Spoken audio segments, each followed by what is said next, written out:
Claire, thank you so much for joining us. Thanks for inviting me. And thank you very much for putting on the exhibition you have. We're all really enjoying it here and getting some great feedback in the space. So, It's good to shall we hear. just shall we start and just go through? We've got a couple of questions to work through, and then maybe later we can open it up for some other questions too. Sure. Okay, so I think really we wanted to start by asking if you could speak a little bit about how it's been working with us with this Arts Council Northern Ireland commissioning grant. You know, how you found the process and maybe how the exhibition's evolved in with that kind of framing it in a way. Yeah, I mean, I suppose the Arts Council, the commissioning grant is what's made it possible for the project to happen at this scale at all.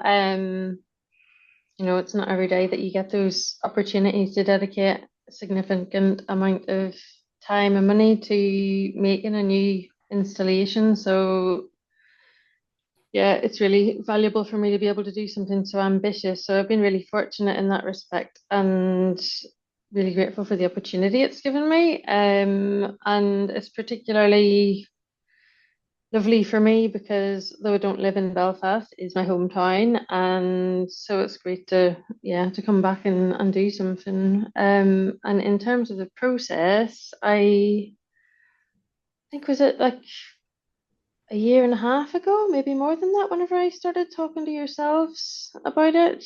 Yeah, no, I think that would be about And right. then yeah, and then last Easter I came and did a site visit. And at that point the gallery was still very much a building site. So I just had a really kind of rough idea of the spaces, but I knew that a significant feature of the first floor gallery was going to be these windows that run along the front and back walls. And I wanted to find a way to animate that connection with the outside, like the world beyond the gallery, I suppose. Yeah, and I think you really did by not just utilizing the window itself, but by how the light comes in and across the work during the course of the day. So, Hmm. and for us, working with the Arts Council's grant allowed us to do this. So we're really, really grateful to actually in this kind of opening program show and share some of the ambitions that we have for how that space could be used. And we couldn't think of anyone better to work with to push that at this stage. So it's been really great for us. Yeah, no, same here, absolutely. So I guess we'd like to talk a little bit about the themes in your work and Hmm. your relationship really to the environmental kind of issues, its impact, and are there any kind of key messages that you're wedded to at this time at this stage? So yeah, I always find it a hard thing to balance whenever I'm making physical objects and shipping them to places. Like both of those things have negative consequences.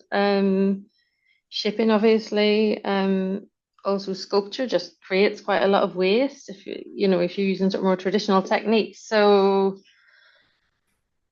in some sense, it's just more stuff in the world just because I wanted to make it. And I suppose something I'm always really conscious of, particularly when you're talking about environmentalism, is like any message that I would hope to convey through the work is always like fighting against that sort of physical impact. Yeah, like making some old plastic bags into art doesn't undo the carbon that I create whenever I go to install it. But I would hope that what I do at least sits towards the less destructive end of the spectrum of things that happen in the world. And I do continue to show older works, and I would hope that I'm going to be able to restage this work somewhere else in future. I was trying allow things to have an ongoing life, but like obviously the intention is a really important thing as well. And in terms of what the work means for me, like the climate emergency is terrifying. I kind of find it really difficult to get my head around the levels of denial that we have around it. And I think that, yeah, it seems to come down to like questions of money and convenience. You know, you put stuff in a recycling bin, but if it's in front of you, but then still go to Spain for holiday. But like that's I'm it's not a judgment. I'm a culprit of that. But I think for me, like especially when I'm making the work, it's about a different sort of denial. So, I always come back to the idea that we are animals, even if we like to kind of prance around pretending that we're not animals, and then the natural world, well, something to say about nature, which is not particularly original thought, but I think it's one that bears repeating, is, we talk about nature like as if it's an other, whenever actually it's just something that we're tiny parts of, and we cannot exist in isolation from something that surrounds us and sustains us, no matter how much we would like to. So I'm kind of drawn to that idea that nature embodies the unknown or embodies mortality, and since mortality is something we absolutely are in denial about, in our sort of contemporary Western society at least, so we want to place ourselves in opposition to it, or kind of behave like we're superior to other species or have some kind of control. And I think that feeds into the way that we see the earth as, or kind of like minimize the earth to like to view it just in terms of resources to plunder and consume. So I think our reluctance to accept our own mortality has a lot to do with our dysfunctional relationship with other species and with the planet. So for me, whenever I'm making things that consider mortality and that involve ephemeral materials and natural materials and waste materials, animals, sometimes it's, yeah, so it's a way of asking questions about where we do place ourselves in relation to the world around us. And since the human form has come into my work, that's kind of opened up a lot of other concurrent questions that kind of spread out from that. Yeah.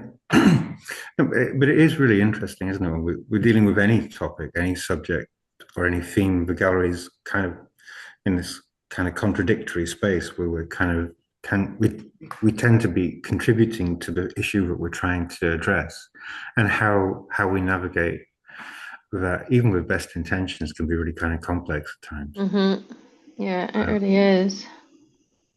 yeah, but I think you know actually being in the upstairs. Actually, I should ask you about the upstairs work. I should Hmm. get on to that really because I was going to start talking about it, but I won't. I'll ask you about it. And could you talk about the new work upstairs and why really you felt it was important to show this work here and now at this point in time, which I think you've kind of already started to address. Yeah, so I'll explain it first. There's lots of different bits to it. So as you enter the gallery upstairs, I think the first thing you see is some suspended birds on the window. So you see a group of three kittiwake gulls that are kind of nose diving. They're not traditional taxidermy. They're intentionally rougher, so they're just kind of empty skins, and they're stretched. They're not anatomically accurate. But I was interested more in creating a kind of a streamlined form. So it was more important to me that I don't hide their imperfections. They're animals that have died accidental deaths, so they're not going to be perfect. That's the reality of them, and I wanted them through their form to kind of yeah, to embody that sort of fragility and also a sense of strong directional movement. So they're hanging just overhead and pointing downwards, sort of at a, I don't know, 10-degree angle, say. Um, and the kittiwakes, just briefly about that species. So it's a species that inhabits my local environment. I live in Newcastle upon Tyne, and the Tyne Bridge is the most inland point where kittiwakes nest in the world. And whenever they do nest, the streets below them are absolutely covered in their droppings, and it's really like running a gauntlet. Whenever you're walking along the street underneath there, it's kind of a constant flow. There's a real physical sense that they're breaching the periphery between the kind of contrived clinical environments that we create and then the wilder places beyond that. And that's something that crops up quite a lot in my work, and also why certain species feel particularly significant. So in the gallery behind the kittiwakes, on the street-facing windows of the gallery, I've produced a work on vinyl for the first time. So it's an image that covers several of the window panes, and it's an enlargement of a watercolor that I made in the studio. The color of it sort of makes reference to the plastic suspended in the other corner of the gallery. Yeah, it's an enlargement of a watercolor, and I wanted a sense of something organic, a sense of, like, I guess, the presence of my hand, which doesn't necessarily go hand in hand with like a vinyl thing that goes on a window. It was really important to me that it had that kind of organicness about it somehow, and the imperfection that goes along with that, and then also this sense of movement. So the flow of that, yeah, the flow of the texture of the watercolor kind of follows the angle of the gulls. And as you said before, whenever the sun shines in at a certain time of day, it casts the blue color onto the bare wall on the left-hand side of the gallery. Um, but obviously that's something that's kind of by chance and changing all the time during the exhibition.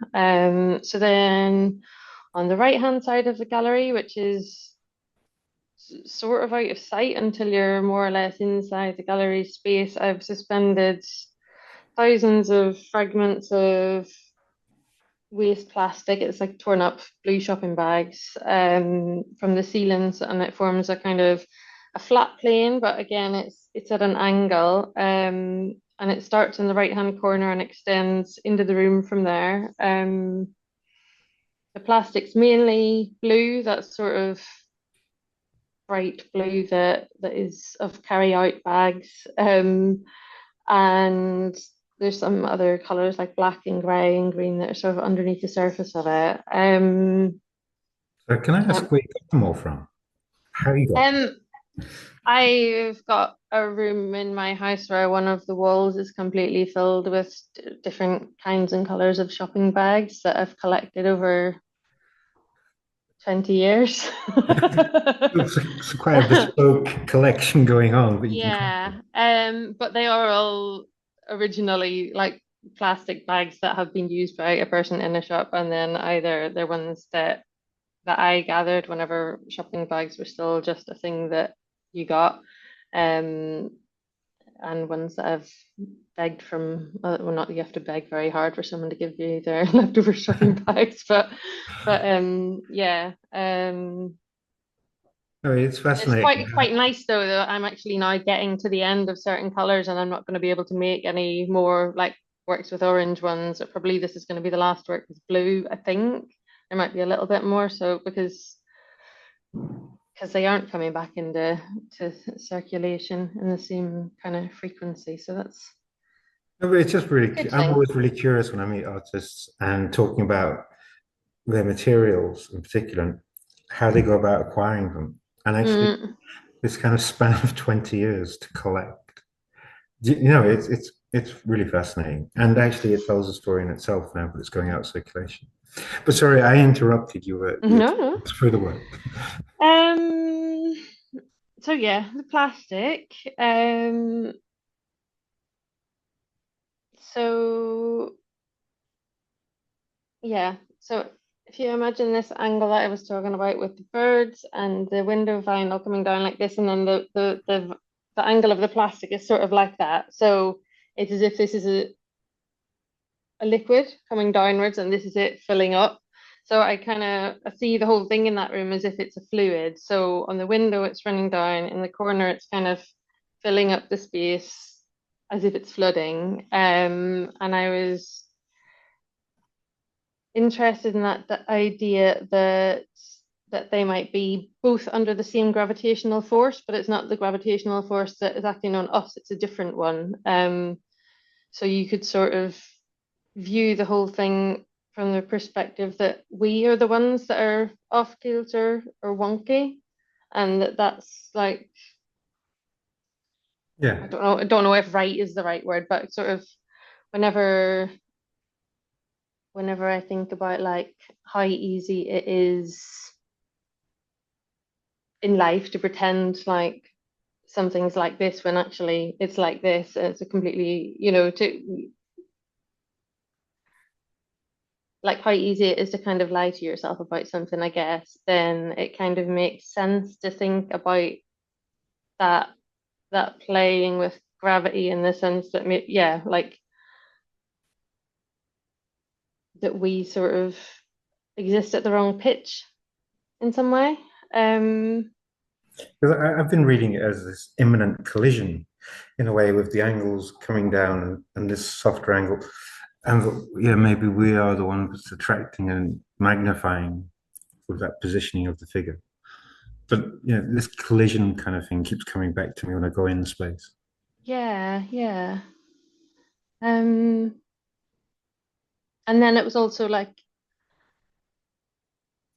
connecting to the outside as well. So with the top of the plane, the angle was kind of determined by where the first windowsill started. So I really, really wanted the plastic to kind of clip that first windowsill. So it's sort of where it clips it, it kind of the fragments look as if they're spilling onto the windowsill. So yeah, it was important to me that the liquid, say, might have been filling up everywhere and then it's spilled into the space and then that's why the space is starting to flood, or the other way around, that it's pulling up from the inside and then it's just at the point where it's going to breach that bit where I mean, obviously it can't leak through the window because the window's as solid as the wall, but none of it's real. Yeah. But No, in terms of yeah. visually. but, but it does have that effect, and just the engineering of that into that corner and it meeting.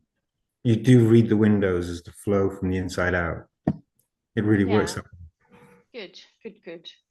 Um, and then obviously there's another big bit of the work that I've not even described yet. So there's two beings in the fragment. So from a distance, my idea was that it would, I don't know whether it does it or not, but my idea was that it would kind of look as if there's a rock poking out of the surface of this liquid, and sort of acting like a tiny bit of a land that this fox is huddled on. And the fox, in the same way as the birds, it's not traditional taxidermy. So I've used elements of the sort of sculpted form that you would use inside taxidermy for the body of it. So from a distance, it has some of that kind of sleekness of a fox, but whenever you look at it up close, there's very visible signs of damage and death, particularly around the face in it. Um, and I was interested in that, like the discomfort that there is in that kind of divergence from what you like the natural characteristics that you have in your head, whenever you think about a living fox, and then obviously whenever you move into the space with the work you can see that that rock is actually a bum sticking out of the water and it's a woman, kind of underneath the water, that's or underneath the liquid, whatever it is, plastic. um sort of on the floor, like crawling or drifting or collapsed or something. It's not, yeah, it's kind of ambiguous. I think there's a real But magic. they, Sorry, I was just sorry, I keep interrupting you. no, sorry. I think there's just this real magic, really, of not recognizing it as a figure immediately, and then that pull Yeah, that's into the good. space, the reveal, and then kind of the push away, and then the pull back in. I don't know. There's something about that kind of how you approach the space because of that. It's really great, actually. I really enjoy that kind of being drawn in to be repelled a little. Good. I think like also the idea of the human being a secondary presence in the work was a really important part of it. Um, and I suppose that kind of relates to the question of why make the work as well. Like I think we're sort of at a critical moment, although it feels like people have been saying that for ages now. No one's doing anything. Like where we just need to think very hard about the idea that perhaps we're not the center of the universe, and look at ways of existing that are less violent and that are less kind of aggressively geared towards progress at all costs and kinder and kind of more centered around community or kinship or even sacrifice. Whether that's like in relation to us and other species or just between humans. We're quite problematic, aren't we? We really are, and it's this but it's what you're saying there is that it's not something that's new. It's an issue that's been prevalent for a couple of decades in particular, Yeah, yeah. and we seem to all have an empathy, but we yeah, but that doesn't seem to be it doesn't seem to be progressing. And what this idea of progress is quite strange, really. You know, what is humanity's progress? It's been shaped in one way. We keep sticking to it whilst we know we're doing damage. Yeah. I don't know. I find it Mhm. really difficult to kind of get my head around where I am on that discussion in terms of I know where intellectually I am, but Yeah, actually in my being, yeah. am I really doing all that I can? And am I not just copping out with convenience and ease and living in kind of like that norm in a way? Yeah, so Hmm. it's really challenging to be in that space for a long time because it starts to open up this kind of reflexive process within you, asking yourself these questions. Well, for me anyway, but it's I think that sort of relates to the it's one of the works in the show that I didn't make for this exhibition, which is the series of dry point and colorgraph prints with the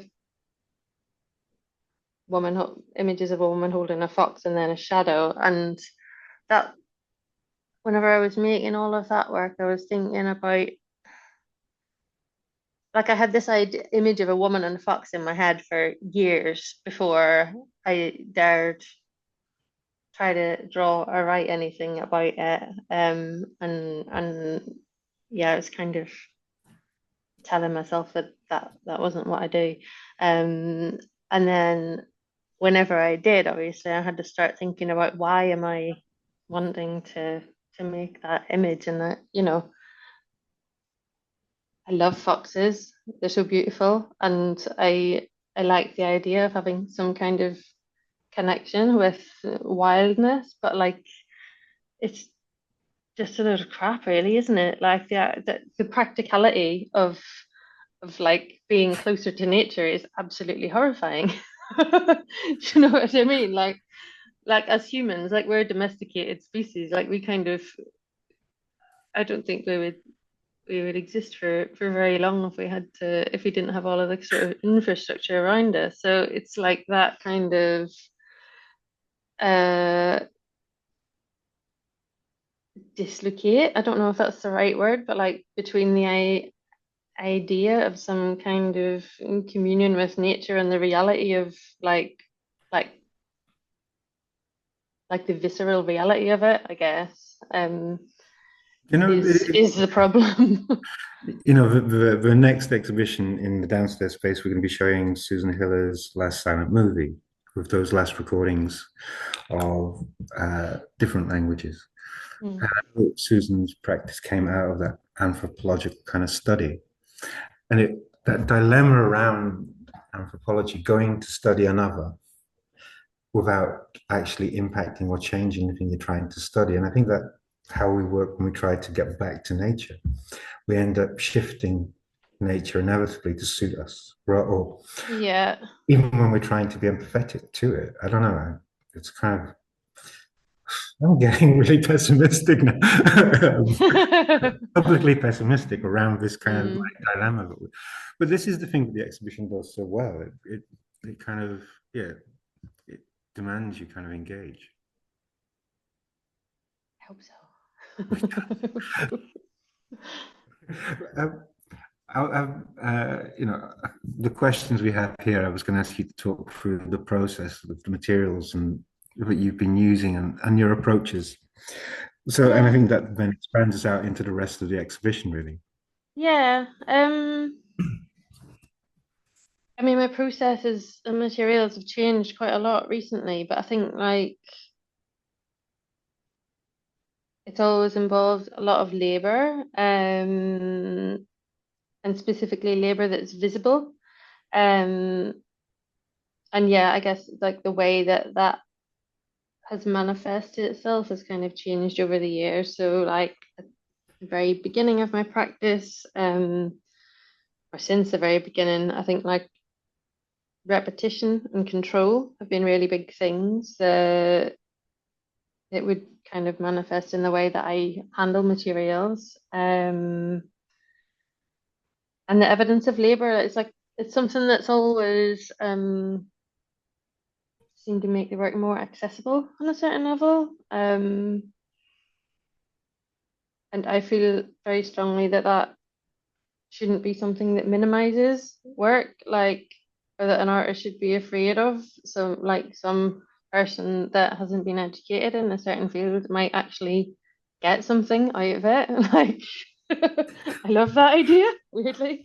Well, I think a public gallery is all for that, isn't it? It's to try and Well, be it a, should be, yeah. You know. no, but I suppose in terms of trends, maybe that wasn't always the case. Maybe it No, has no. been perpetuated as an elitist kind of.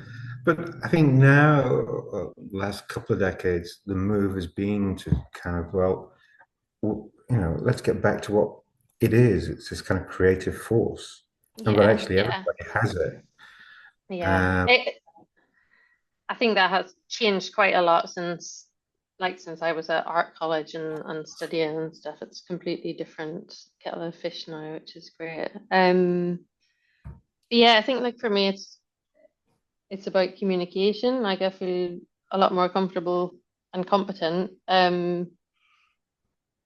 communicating something through making stuff than talking about it. Like talking about it now, like I've got to think of everything for about 2 weeks in advance, even though it's my stuff, and plan plan something that makes me sound coherent.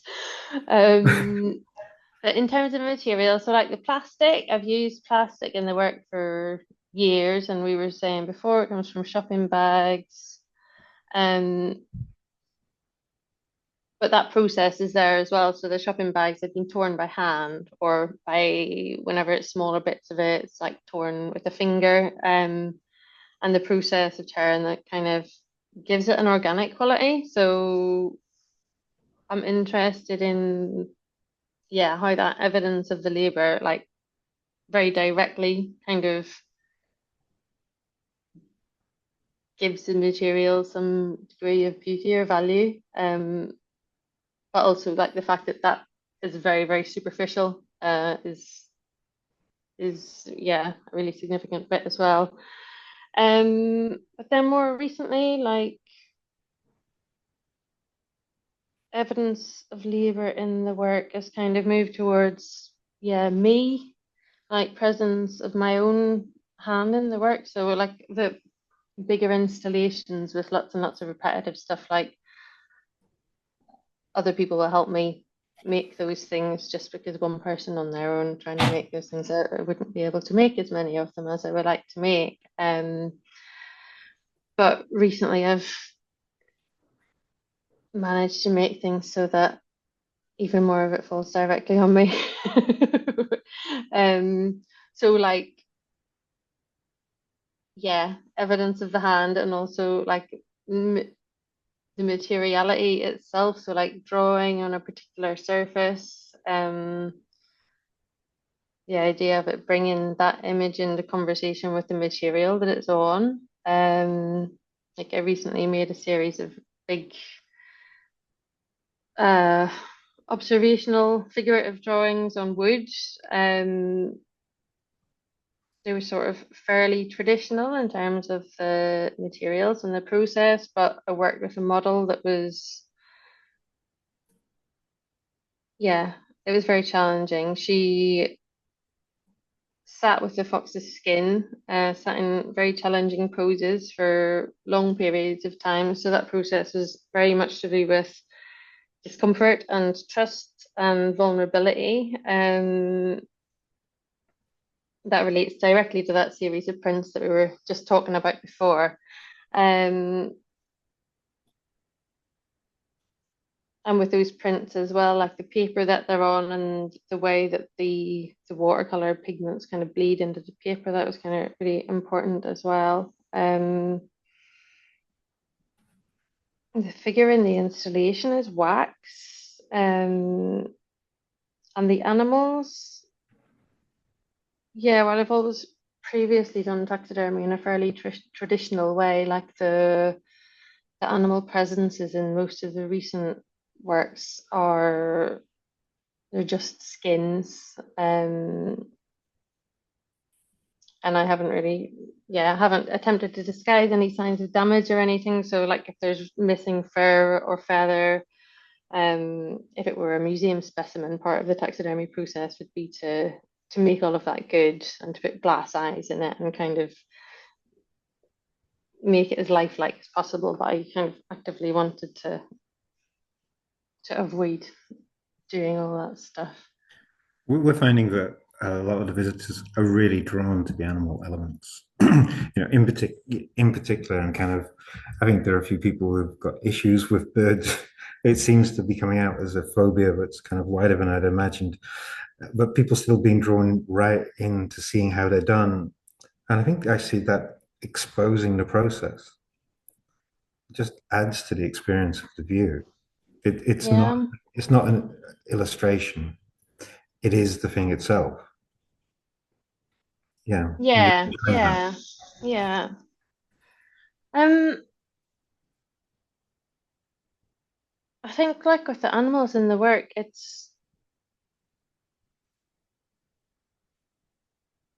I mean, we're animals as well, right? So that's kind of Yeah, absolutely. we can we can find a connection there. I find sometimes that people interpret that as a metaphor for our own mortality. I don't really see it like that. I just think it's much more direct than that. It's not a particularly nuanced metaphor, is it? Like representing a mortal being with a mortal being. It's like it's just a connection. Yeah, Um, um, but yeah, the way that I presented them, it has changed quite a lot over the years, and it's something that I think about a lot. Um, and it's interesting because people's reactions to them, yeah, they kind of it it's got more to do with how you feel than a consideration of the animal. well, I know for us, for us in the gallery, we've kind of been on this little soapbox for the art's only ever the prompt. The viewer, the visitor, actually completes the work in their own heads because Mm, their interpretation, the stories they conjure, are unique to them. And trying to get to hear people's responses is really fascinating because they can be really varied. But yeah. I see that as something that isn't celebrated. But I don't know how we go about celebrating so much. But but it is really always fascinating for me to get to talk to people who've been in to see the show and what they've got out of it. And I don't know, maybe maybe this kind of idea that art is a bit autobiographical, but maybe looking is autobiographical too because we see it shaped on our past experience. Mm, yeah. And like, I think the thing for me is like whenever I started including animal bodies in my work, I wanted to make them as beautiful possible. So it's kind of like honoring the animal. I had it in my head that that was respectful in some way. Um, but if you think about the history of taxidermy, like it's very directly entwined with like colonial conquest and expeditions where animals are new species found and killed and skinned and sent back home and put in museums and kind of historicized and exoticized immediately, and that kind of colonizing act, like And so then it gets obviously super complex because if they hadn't been killed, taxidermied, and brought back to museums, we would have never encountered and never known. And no, no. do we need to know? And did we need to kill them in the first place to know? But I don't. It's just he's getting into this whole kind of crisis, really, personally.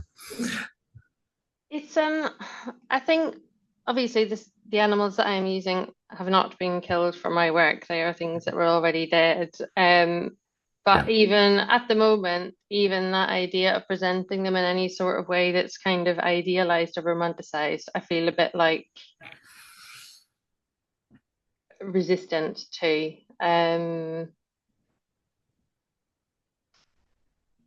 Yeah. So that's why they're kind of rougher. And some people do find that uncomfortable, but that's fine. Like But it's definitely a that's provocation. yeah, it is. But it's funny, isn't it? Like dead animals are in lots of art, but they're just hidden, like Yeah. paint brushes and beetles and pigments and all of this stuff, like where the animals are actually killed on purpose to make those things. But because you can't see it, it's fine. But it's like when you can see it, but actually the animal hasn't been killed for that purpose, that that should be No, sort of yeah. but I this, think I think what I'm trying to say is like I'm trying to place the animal body sort of at the front of the work or give it importance so that it's making something that's using the animal body but actually also talking about it and asking questions about like what we do with animals and why we do that. Yeah, it just comes back to our kind of the way that we exist in the world, doesn't it? Like the kind of yeah, we're like on a planet that's starting to boil, and we're like, it's okay, it's not boiling quite yet. or for us I'll now. just keep going. Yeah, yeah, Yeah, yeah. And yeah, jokes about the weather getting better in the summer anyway, or yeah. kind of yeah, yes. So I'm going to go back to the suspension element of your work because Mm-hmm. I suppose it's what I've known or known most of you of your practice over the last for quite a while because you did work with the gallery about a decade or more ago, and you installed the work for us then. I remember. Mm. And it was, yeah, it was really spectacular. But there's the kind of two different elements of hanging now in this particular show. There's the one with the multiple threads, and then single kind of, well, yeah, single staging downstairs. Yeah, I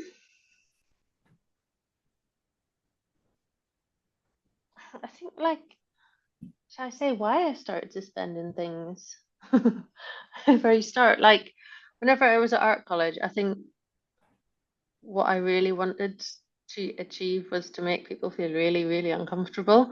I was kind of, I don't know, I think maybe like the only contemporary art gallery that I'd ever been to before I was about 20 was the Ormo Baths, which I went to with my art class in school. And then maybe while I was studying, like I went down to London and went to whatever the Saatchi Gallery or White Cube or different places that you find in bigger cities. I think like my cultural experiences came more from fashion magazines and music and stuff whenever I was, especially when I was at school. And I found it quite difficult to understand lots of contemporary art. Didn't really feel like those spaces were for me. And at that point, they definitely weren't for me either. Um, so whenever I was studying art, I had all these ideas of giant, really dangerous chunks of stuff hanging overhead. That would make the people in the gallery be uncomfortable or actually even in danger. And all of these ideas were like completely beyond my means at that point. I don't have any money at all. So while I was studying, I started playing around with smaller things like hanging fruit overhead. Um, Oh, so so it might decay and drip on you. So that's a different kind of discomfort, like the smell of it filling the space is a different kind of thing as well. And that's whenever I started suspending things. And then, as I find always happens with my work, actually, like the process of making something and kind of learning something about the way you make it in the process of making it is what moves the work in the next direction. So I realized I could actually have a lot of control over those suspended forms. And so that idea of precision and control kind of became very, very strong aspects of the process. And really kind of the most important part of the work for quite a long time. And I think like I mentioned like fashion magazines and stuff there, like I think also the idea of theatre or creating an image that's kind of impossible or those sorts of things were also important to me. But with the work that I've made at the gallery at the moment, I think like with that work, it's something new for me. So I really wanted to kind of occupy the space in a different way. Like I've never filled a space with threads before. I mean, obviously the gallery upstairs is not filled, but but that corner of it, rather than the suspended area being a discrete object that you can move around and view, the threads occupy that corner of the room and it's inaccessible. It's a like a barrier or a border. So yeah, that was something very new. And I think like with the works that are suspended on lots of threads, like just the idea of suspense at all, like it keeps the work somewhere between stillness and movement. Um, and it's always sitting in relation to its environment, and it's always like being acted on by gravity. Um, and also acted on by like the movement of someone walking through the space. Like there's any kind of airflow in the space causes very slight changes in the angles of the plastic and stuff. The upstairs, Um, sorry, the upstairs space at the moment, when you walk in or you're watching others walk in, the whole thing does become so much alive and water-like. mm, That movement across the place that really does kind of come and transform itself, as opposed to yeah, when you've been sat there for a while and just let it settle. yeah. Yeah, it's amazing, actually. I think the way they're suspended as well, kind of like when they're en masse, it creates something that has a sense of solidity, even if it's something that's moving on its surface. But yeah, I always like coming back to that idea that actually there's not really anything there. Like it's just air that's punctuated by lots of little bits of stuff. And all of the individual elements of it as well. Like they are hanging in isolation, each thread, and not connected to the things beside it. And it's all, you know, stuff that's kind of worthless. Like if there was a scrap of that plastic lying on the street, you would just walk past it. Same with like other things that I've made with dandelion seeds or blue bottle flies or anything like that. Like it's just stuff that is fundamentally like extremely beautiful, but also yeah, just so ephemeral that it's kind of irrelevant as you're marching through the world, making progress. um,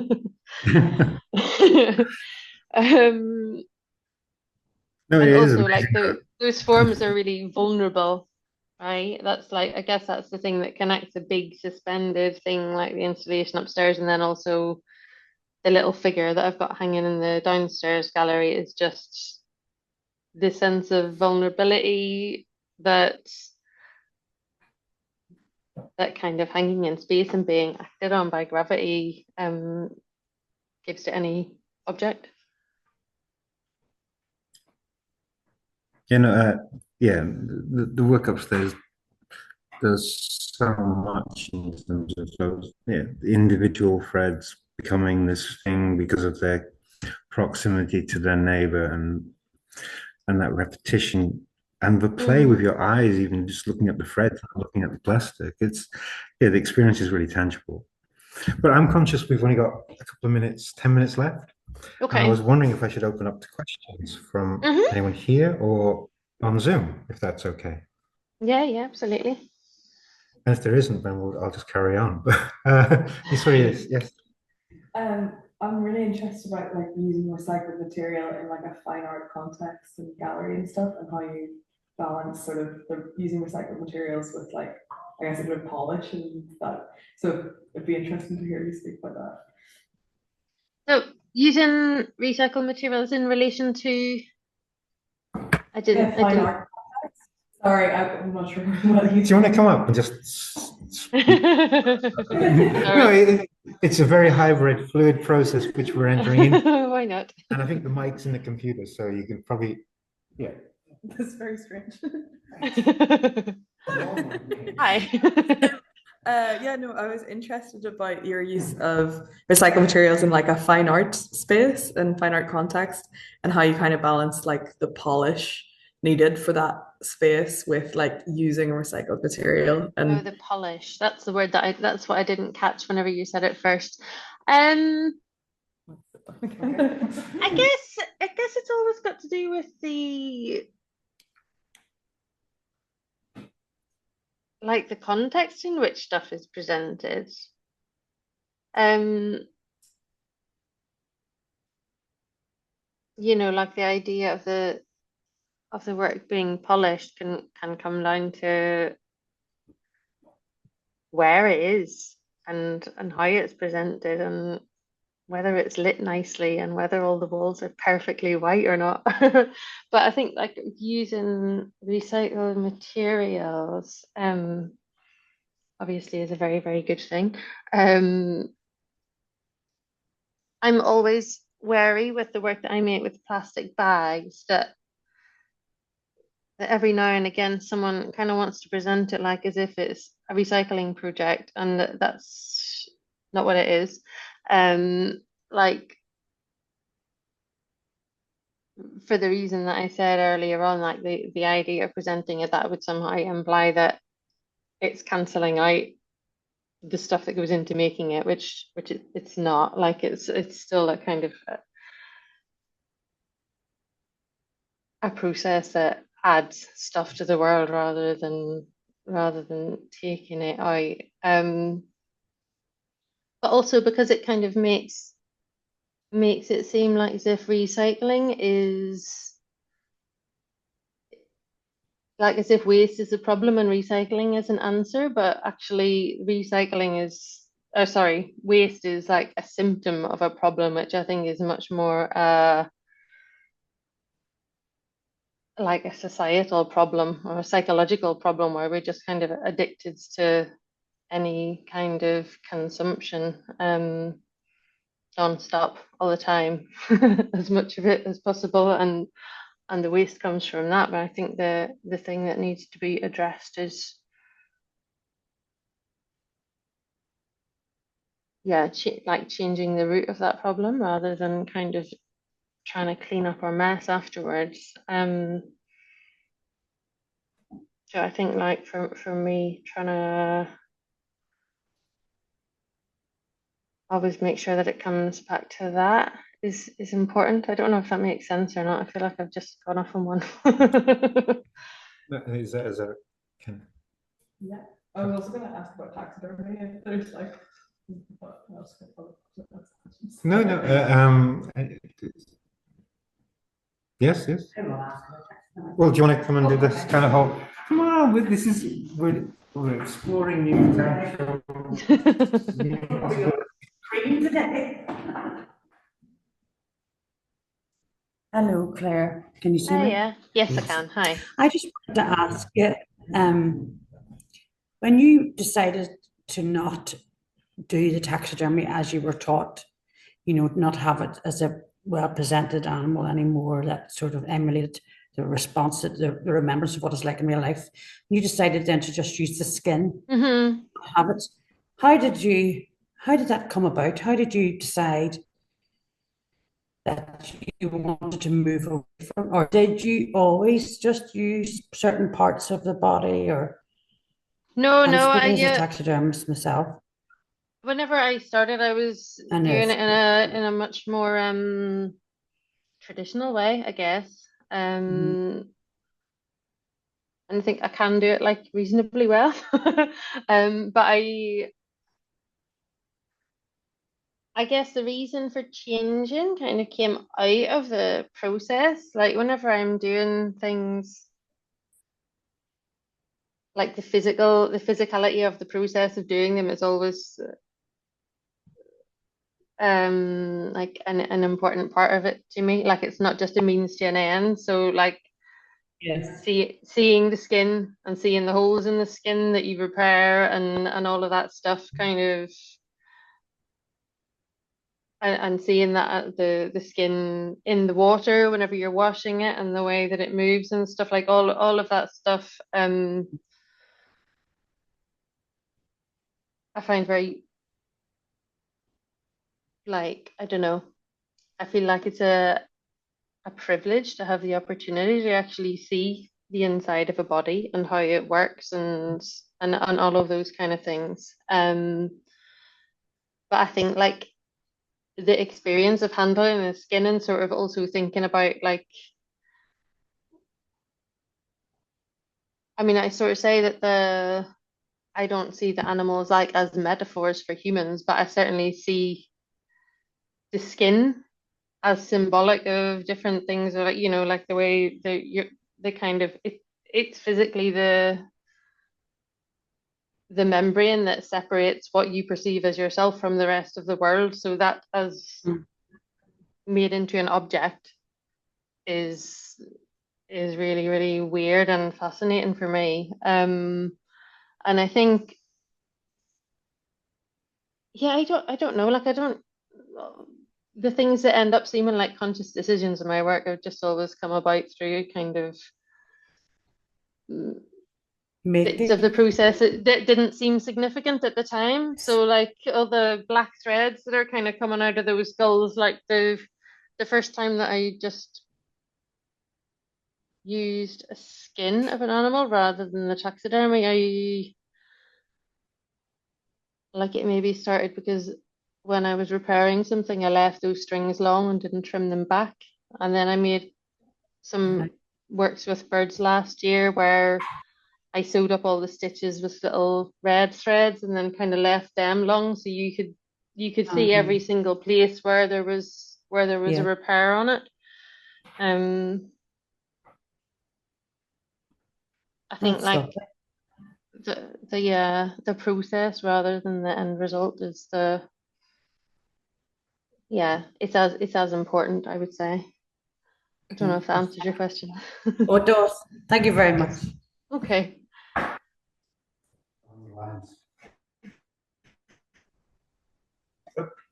Hello, I'm back. I think is that it for questions? Or Sam, do you have a question? I see your mic's on now. Hello. Oh, hello, Claire. I wondered if I could ask you about I've seen lots in the books and things, and your animals, do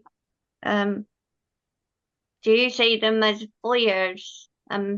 You're not personifying them, but they're like on the stage, and they're not passive elements? Or are you not, like you just said about putting human characteristics onto the animals? You don't. I really don't want to do that. No. But I think we do have a direct connection with them because like we are animals and our physicality is kind of it's in the scheme of stuff in the world we're the same.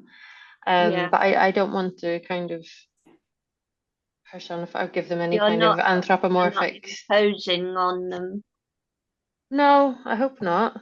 No, that's what I like is some like in film and stuff, it can go too far, but yours aren't. They're neither passive or enforcing.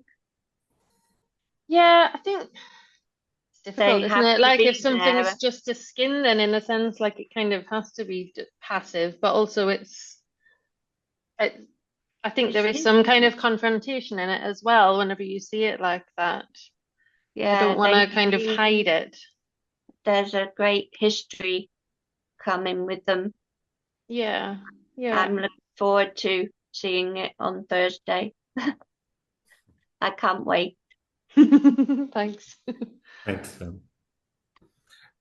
Well, I think running things to time, I should be at this stage thanking you and thanking everybody for attending and being part of this. Claire, it's been really, really great to work with you on the exhibition, but it's been really great to have you share a little bit more about the work through this process. Well, thank you very much for the opportunity to talk about it and also to make the stuff. Thank you very much. All right. Right. Close it up. We'll see you soon. Speak to you soon. Okay. Thanks.